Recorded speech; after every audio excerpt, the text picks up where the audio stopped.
cuisine, le chef Marc Veyrat attaque en justice le guide Michelin qui lui a retiré une étoile. Le guide Michelin fait-il encore sa loi? On en parle ce soir avec vous, Olivier Pauls. Bonsoir. Bonsoir. Bienvenue dans ce studio. Vous êtes chroniqueur gastronomique. On vous connaît bien sûr sur Europe 1. Et avec notre invité, Marc Veyrat, qui est en ligne avec nous ce soir en direct. Bonsoir à vous. Bonsoir. Bonsoir Marc Veyrat, vous êtes chef cuisinier, bien sûr, on vous connaît, vous êtes véritablement une figure. Aujourd'hui, enfin plutôt hier, vous avez décidé de porter plainte contre le guide Michelin. Une audience de référé aura lieu le 27 novembre prochain au tribunal de Nanterre. Parce que vous avez... référé avant de porter plainte, madame. Voilà, vous avez perdu votre 3e étoile, c'était il y a 8 mois. Pourquoi poursuivre en justice aujourd'hui le guide Michelin ? Bon, tout simplement parce que c'est une première. Nous ouvrons l'établissement à Maison des Bois. C'est jamais arrivé depuis un siècle. On a 3 étoiles. Et l'année d'après, on nous enlève la 3e étoile. Avec un changement, naturellement, à la tête du guide. Puisque c'est un nouveau chef à la tête du guide. Ça c'est marrant. Ça, c'est, je ne sais pas si c'est paradoxal, mais enfin, c'est... On vous entend assez mal, Marc Veyrat ? Sans aucune justification. Hein. C'est ça, vous avez cherché à les contacter, à connaître les raisons exactes de ce déclassement ? Bien sûr. Vous avez pu vous entretenir avec qui ? Je suis entretenu avec... il y avait 2 messieurs, le patron du Michelin, le monsieur... comment s'appelle-t-il là, l'inspecteur principal, quoi, le patron. Et qu'est-ce qu'on vous répond alors, Marc Veyrat ? Qu'est-ce qu'on vous dit ? Comment on justifie ? Ils m'ont sorti de telles énormités que j'ai dit... C'est-à-dire écoutez, je m'en vais, je ne veux plus être sur le guide, c'est tout simple. Écoutez, j'ai beaucoup de respect pour le guide Michelin. Je crois que quand on veut être professeur, quand on veut être inspecteur, il faut l'être.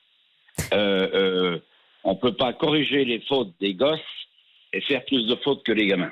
Mais attendez, je me pose une question. Marc Veyrat, vous avez l'habitude... Vous avez l'habitude du guide Michelin. Je vous pose juste une question. Est-ce que le guide Michelin est tenu d'expliquer son choix ? Parce que tout part de là, finalement. Il n'est pas... Mais bien sûr qu'il n'est pas tenu d'expliquer son choix, madame. Donc. Mais le problème, quand vous confondez du reblochon et de la tome avec un soufflé, et que parce qu'on a mis du safran, on vous dit que vous avez changé la recette, qu'elle n'est plus aussi bonne, ça n'a plus rien à voir, et qu'on a mis du cheddar à Manigot alors que j'ai défendu le terroir pendant 30 ans, c'est en droit de vous poser des questions quand même, non, sur le savoir. Non ? Qu'est-ce que vous en pensez ? Je sais pas, moi je me pose la question, Marc Veyrat, je vous entends, j'ai l'impression que il y a une forme d'amertume, vous êtes aujourd'hui extrêmement déçu. Pas du tout, non. Pas du tout. Pourtant vous aviez comparé la perte de cette 3e étoile à la perte de vos parents. Vous aviez dit ces mots-là. Donc là il y a plus que de la déception. Oui. Vous savez, quand vous voyez vos employés qui arrivent le matin et qui ont les larmes aux yeux et qui ne comprennent pas pourquoi, vous savez, moi je sors d'une dépression qui a duré 6 mois grâce au guide Michelin. C'est quand même pas mal. Hein. Bon, ils ont peut-être, ils ont le droit de juger, effectivement, mais c'est pas la peine de prendre notre vie en otage. Hein. C'est pas la peine. Hein. C'est ce que vous dites aujourd'hui. Rien. Vous êtes comment aujourd'hui ? Vous vous sentez comment aujourd'hui, Marc Veyrat ? Je commence à aller mieux, grâce au docteur Kayat qui m'a soigné. Je commence à aller mieux, mais c'est incroyable, c'est inimaginable. Je ne comprends pas que des inspecteurs ne connaissent pas plus le terroir et les recettes pour dire des choses pareilles. Mais c'est invraisemblable. Mais moi, je suis prêt à...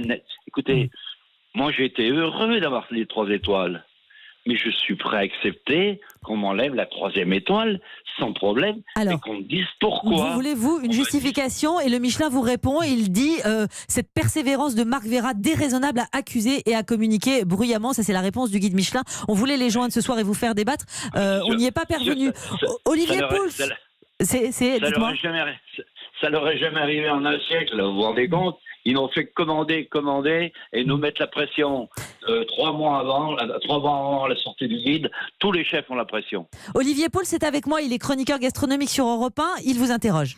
Est-ce qu'il y a encore un impact économique finalement sur cette perte de 3e étoile ? On sait que, évidemment, le guide Michelin... Écoutez, moi, je voudrais qu'il m'enlève encore l'autre parce que j'aime autant travailler depuis qu'il m'a enlevé la 3e étoile.